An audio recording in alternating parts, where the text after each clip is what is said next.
Test, test. Are we good? All right. Sorry about the technical difficulties with the sound.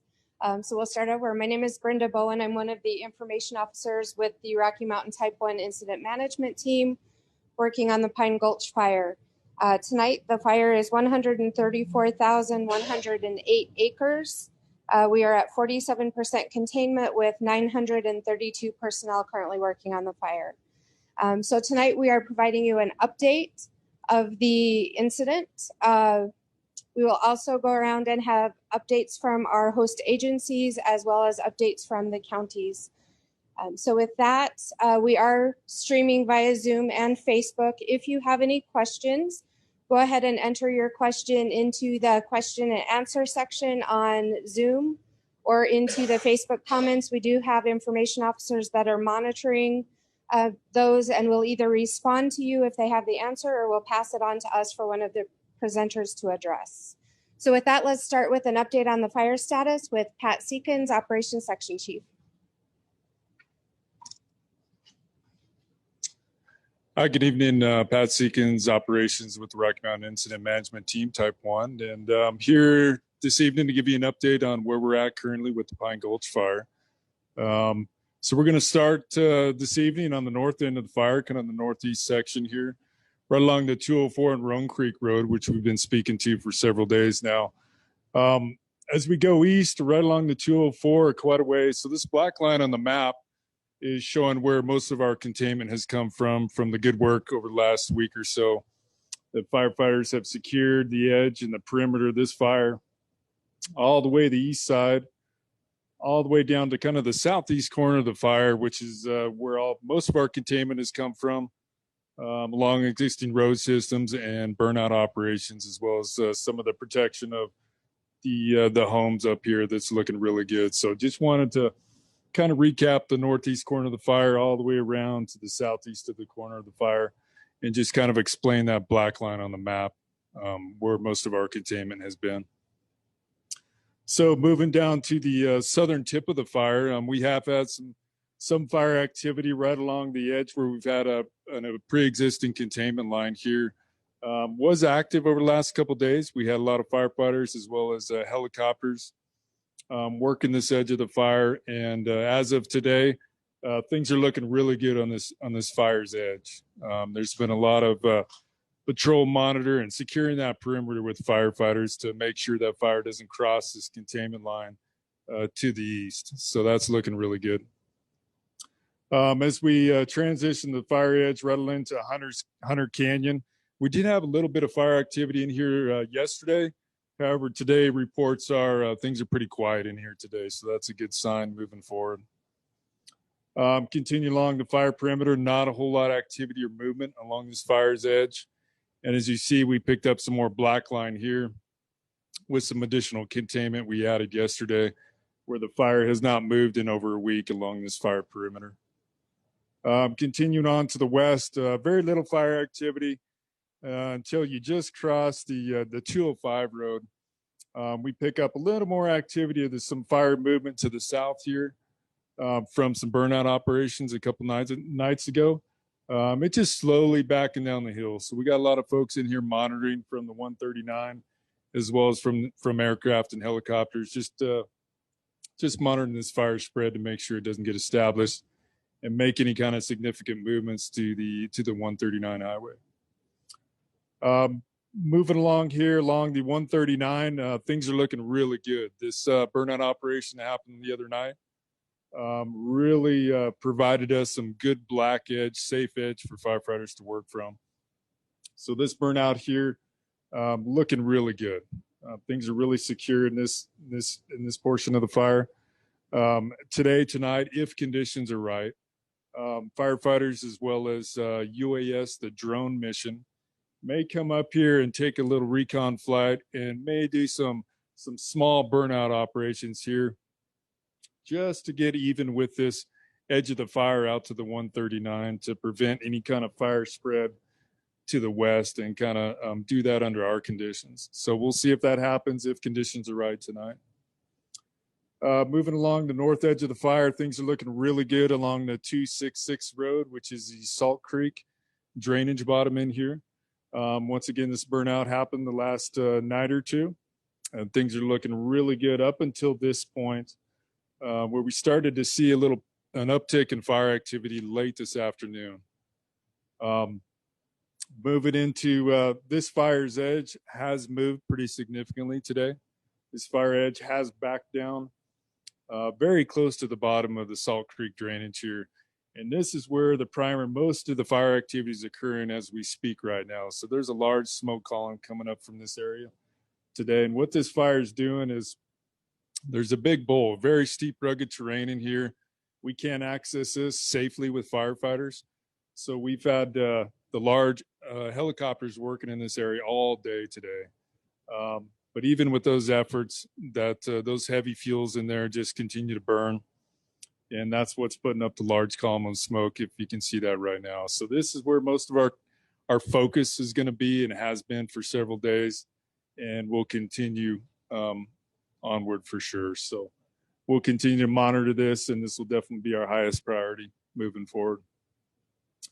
Continuing on to the east here, just to close this loop where I started. This hand line is very secure all the way down to the 204 and Rome Creek Road. This burnout happened over 5 days ago, and no concerns from this point to the east, all the way down to the 204, where we pick up our containment from yesterday. So overall, the fire's looking very good on this east side. Once again, our primary focus, just to recap, is right along the 139 road and monitoring this fire spread and this active fire edge.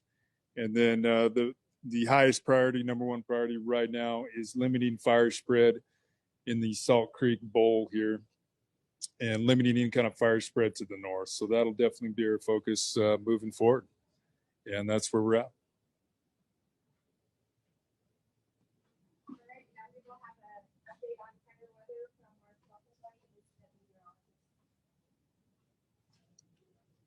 Yeah. Well, good evening. I'm Mark Lefferbein, the incident meteorologist. One of our main concerns over the past few days has actually been thunderstorms. Unfortunately, not the kind that produce rain, but the kind that produce wind. We've had quite a bit of that over the past few days. And even though they're not traveling over the fire, their winds are. We do keep getting wind shifts, and that's been a major part of my job the past few days, is that safety that I provide for the firefighters by updating them on those wind shifts in real time. My next part of my job is the prediction. What can we do to plan ahead? And that's where we're headed next. We're headed next for a little bit of rain. Now, I'm going to start off with something you probably already know, and that is we are in a drought. This is the U.S. Drought Monitor that we're looking at here on the screen, and that covers the entire United States. We'll zoom in on the next slide to Colorado, and we just see right there in western Colorado, mostly red and orange, and that's where the fire is at. It's just been very drought stressed. And in the immediate term, I don't see a lot of relief for that. We might see a little relief in the form of a small amount of rain, but it's going to take a lot to turn us around from a drought like this. Next slide is going to be how much or how warm it has been. Now, those blue lines represent the high and low temperature, with the highest point, the high for the day, and the lowest point, the low for the day. And you can see a lot of that poking its head up into the red portion. That's showing you those are above average, and there's really not much in the blue on the bottom. They're staying all above average or at average. They're not really going below average. So we've had a lot of heat, and this goes all the way back to the 1st of January. We can see that for the most part, we have been running pretty warm for the entire year so far. The next graphic is going to show us the amount of precipitation, and we're sitting pretty low there. The red line is the lowest we've ever had. The green line is this year, and the brown line is going to be actually the normal. And we're about half a normal right now. We don't get a lot of precipitation in western Colorado, but we still want what we can get. And unfortunately, we just haven't got that much. We're still sitting under 3 inches. Our next graphic here, we're going to look at what we can expect. And this is the 8 to 14 day outlook. So this is going out kind of far here, but we're looking for it to be right above average for us for as far as temperatures go.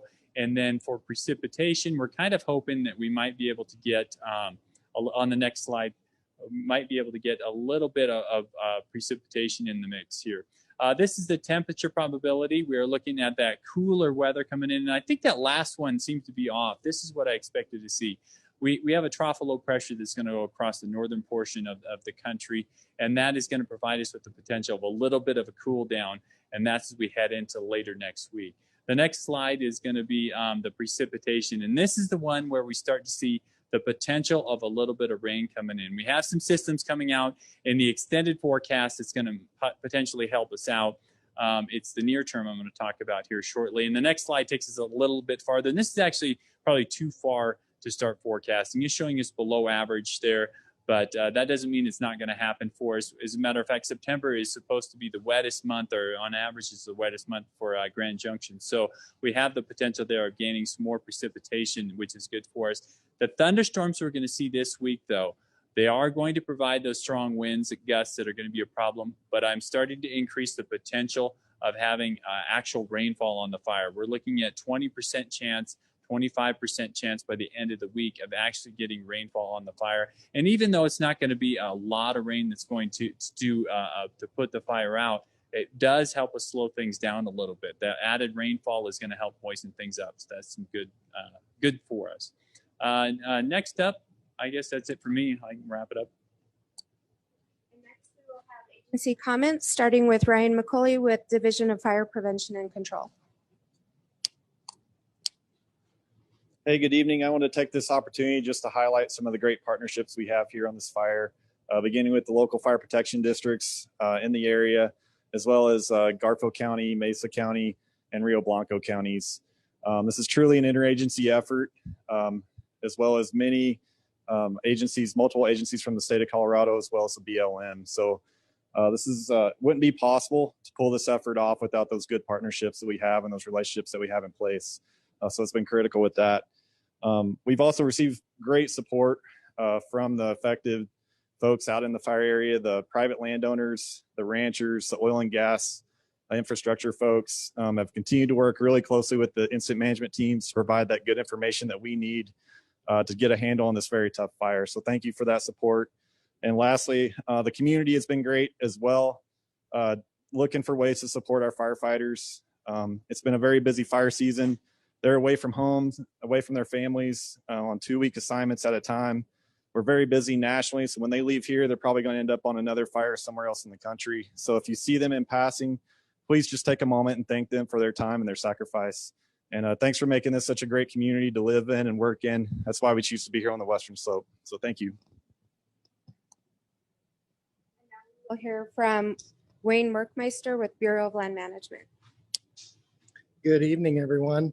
I just wanted to stop by and let you know that we too want to echo all of what Ryan said and thank everybody for coming in, especially the firefighters that have come from all over the place to help us out in fighting this thing.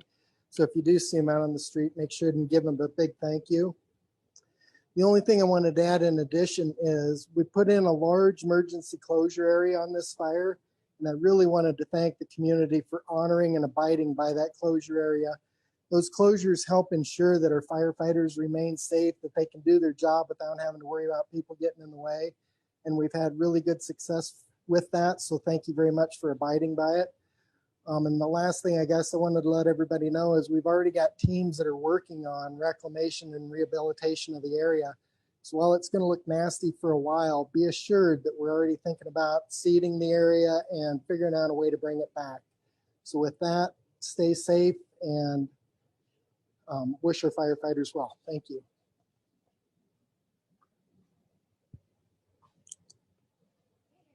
Us via Zoom will be Sheriff Lou Valario from Garfield County. Good evening. Can you hear me over there? Yep. Yes, can you hear me? Yes. So. Okay, thanks. So again, I'll be brief too. The thank yous all the way around. I know Ryan mentioned it, and I'll back that up. That the community, the firefighters, everybody involved in this operation has been been great. People have been understanding in a very difficult time. We know we've had to evacuate people. We know we've been able to get some people back in that we've evacuated early on in the fire. We're really happy about that. But we know there's still some people that are out of their homes. And again, the reasons are multiple. Obviously, we don't want you to get hurt.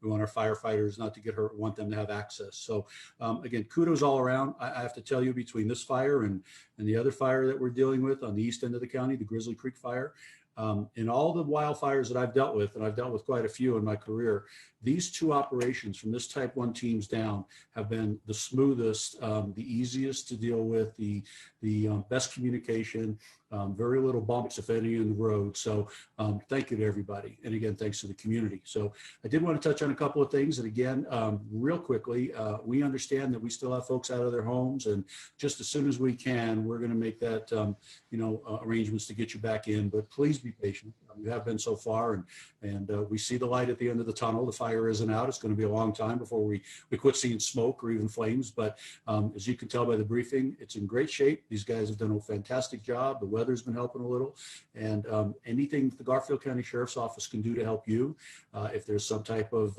critical incident where you've got to get back into an evacuated zone, give us a call, and we'll see what we can do to arrange that. If you have any questions, certainly call us. We're really here now to support the residents and what we can do for them until this is over. So thank you, and I'll pass on the torch to Sheriff Mazzola. Thank you, Sheriff. I appreciate it. I agree with what Ryan has said and what Sheriff Lewis said about the teamwork and keeping us informed up here in Rio Blanco County. You guys have kept us apprised of the situation. We have people in pre-evacuation status. We haven't evacuated anybody yet, but it sounds like they're going to have a good hand on this fire, and hopefully we don't have to even do that. We did get some good news today with in the Grizzly Creek fire area that they opened up I-70. That's going to eliminate us some of that burden coming up Highway 13 and help lessen our load. So we're really thankful for that. Again, I appreciate this. This Rocky Mountain Incident Management team has been great, kept us apprised of everything. BLM has worked with all of our residents that are within that closed area and our permittees, allowing them to still get their job done and keep everybody safe. So I appreciate all the work and cooperation that everybody has done. And thank you for the communities for understanding and dealing with all this smoke. I know it gets tough. And then we have to wear a mask on top of that. So hang in there, people. We'll get through this. We'll work through this together as a team. We'll come out great. Thank you for everybody's help. And like Sheriff Lou said, anything we can do here for you in Rio Blanco, give us a holler. It's been a great teamwork with our emergency manager, our road and bridge department, and all of our residents. Appreciate their time, patience, and effort.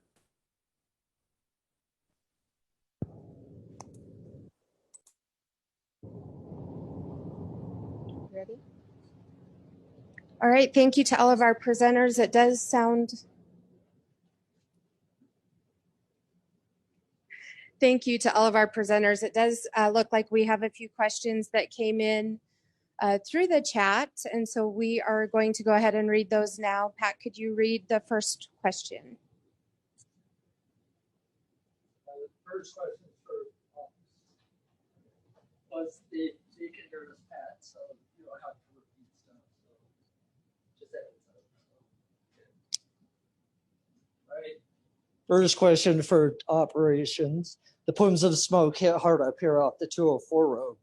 We were told it crossed the 204 road into Trail Gulch. Is that correct? Okay, so kind of a recap and an update. The activity that everybody's seeing here, it's very visible, very significant, burning up into this bowl. Right now, at least the latest intel that I've gotten, the fire has not crossed Run Creek Road yet. However, it is very possible with the fire activity. But right now, my intel, I don't have that knowledge that in fact it has crossed. They're going to notify me if and when that happens. And then we've got something else failed to mention is we do have quite a few what we call contingency lines to the north, where firefighters have placed a dozer line along existing road systems. We've got a lot of firefighters up on these road systems monitoring this fire spread to the north, and pre-positioned up here to the north if this fire were to continue to move north and or if it spots across the 204 road that runs north-south. Perfect, thanks. Next question says, after we get full containment, how long do you expect it to burn? Also, how long do you think we'll see smoke, or when can we anticipate seeing the smoke being reduced? So good question. More related to smoke impacts or when the fire continues to burn, even if and when containment is reached. And that's going to be a while with the current conditions, with the drought, the extreme fire behavior that we've experienced on this fire. A good example of that was today. If you see these, what we call unburned islands within the fire, today this unburned island right here started burning again. It was no threat to the line, but it reburned in here where the vegetation didn't burn initially when this fire moved to the south. So you can expect those type of activity within the perimeter of the fire, and it may not be right along the edge of the fire. So the edge of the fire that we're focused on is up here and down here along the southwest corner on the 139 that's been producing most of that smoke. So that's going to continue for quite some time until we get some break in the weather with lower temps and potentially cloud cover and hopefully some rain pretty soon. Next question, what is the plan for the coal mine? So the plan for the coal mine, a lot of discussion has gone into this facility here right along the 139 road. There's a lot of concerns really for the safety of the firefighters and the first responders actually being in there when and if the fire were to reach that point. Right now, we feel very comfortable that this fire right now, where the fire sits right now, isn't going to reach at least tonight. The vegetation around this coal mine, so that's been assessed. It's really not worth the risk of firefighters. So we're going to utilize aircraft to make our best efforts to protect the facility while reducing the risk to the firefighters and exposure in and around that site. So that's the plan right now. Okay, one more quick question. When do you think Highway 139 might be open? So along the 139 road, obviously that's been temporarily closed right now. There is some discussion based on the activity that we've seen today and along the 139 in this flank of some potential options in the near future to at least allow some limited traffic with some possible escorts of one-way traffic north and south on this 139. But right now it remains closed as it stands today. And there'll be more updates on the 139 closure or reopening with escorts tomorrow. Okay, perfect. I think that's it for ops questions. Next question is for Mr. Workmeister. So let's switch mics. Okay, so next question. Do you know when the BLM restrictions might be lifted or at least reduced? So it's emergency restrictions, and we could have had ops answer this one as well, because it's all dependent on fire behavior, fire activities, and when it's safe for the public to go back in, when it's also safe for the firefighters to not have to worry about the public. So there's no set date on that. It kind of depends on the fire. Perfect. Thank you. Thank you very much. And that concludes our meeting for this evening. If you have additional questions that you think of later, you can go back and watch this on Facebook and put comments under that meeting. We will have information officers monitoring that. We also have information boards around the communities, phone number and email address that you can also email us your questions. With that, have a good evening and thank you for joining us.